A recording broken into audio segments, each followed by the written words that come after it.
warahmatullahi wabarakatuh. Perkenalkan, nama saya Umi Darsia.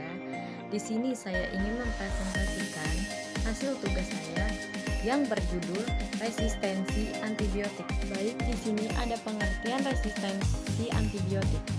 Resistensi antibiotik adalah kemampuan bakteri untuk bertahan hidup dan berkembang biak. Meskipun telah diberikan antibiotik yang biasanya mampu membunuh atau menghambat pertumbuhannya. Terjadi ketika bakteri mengalami perubahan genetik yang memungkinkan mereka untuk menetralkan efek antibiotik atau menghindari mekanisme.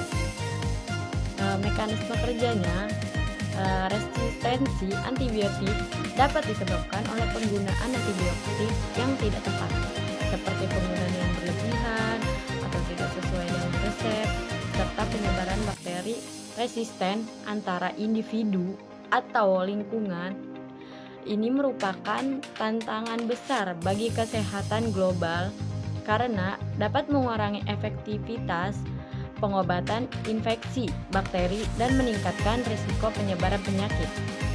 Baik, di sini ada ciri-ciri yang mengalami resistensi antibiotik. Yang pertama, infeksi yang tidak kunjung sembuh. Meskipun telah mengonsumsi antibiotik sesuai resep, infeksi tetap terlanjut atau bahkan memburuk. Yang kedua, infeksi yang berulang. Seseorang mengalami infeksi yang sama berulang kali meskipun telah mendapatkan pengobatan. Yang ketiga, gejala yang berkepanjangan. Gejala infeksi seperti demam, nyeri, atau peradangan bertahan lebih lama dari biasanya. Yang keempat, perlu pengobatan tambahan.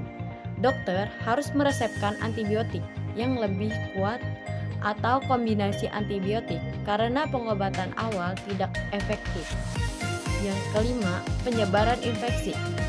Infeksi menyebar ke bagian tubuh lain atau menular ke orang lain meskipun sudah mendapatkan pengobatan.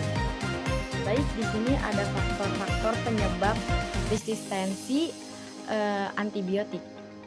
Yang pertama, penggunaan antibiotik yang berlebihan. Mengonsumsi antibiotik tanpa resep atau menggunakan antibiotik untuk infeksi virus seperti flu atau pilek dapat mempercepat memunculkan resistensi. Yang kedua, penggunaan yang tidak tepat. Tidak menyelesaikan seluruh kursus pengobatan antibiotik, mengonsumsi dosis yang salah, atau tidak mengikuti petunjuk dokter dapat menyebabkan resistensi.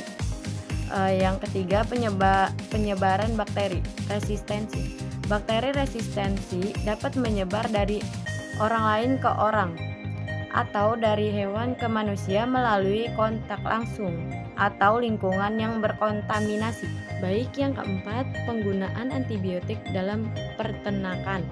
Penggunaan antibiotik untuk mendorong pertumbuhan atau mencegah penyakit pada hewan ternak dapat memicu perkembangan bakteri resistensi yang dapat menyebar ke manusia melalui konsumsi produk hewan atau kontak dengan hewan. Baik, yang kelima, kurangnya kebersihan dan sanitasi. Lingkungan yang tidak higienis dan sanitasi yang buruk dapat meningkatkan penyebaran bakteri, termasuk yang resisten terhadap antibiotik. Di sini ada cara mencegah agar resistensi antibiotik tidak terjadi. Yang pertama, menggunakan antibiotik dengan bijak. Ikuti petunjuk penggunaan antibiotik secara tepat, termasuk menyelesaikan seluruh kursus pengobatan meskipun gejala sudah membaik. Yang kedua, menghindari penggunaan antibiotik yang tidak diperlukan.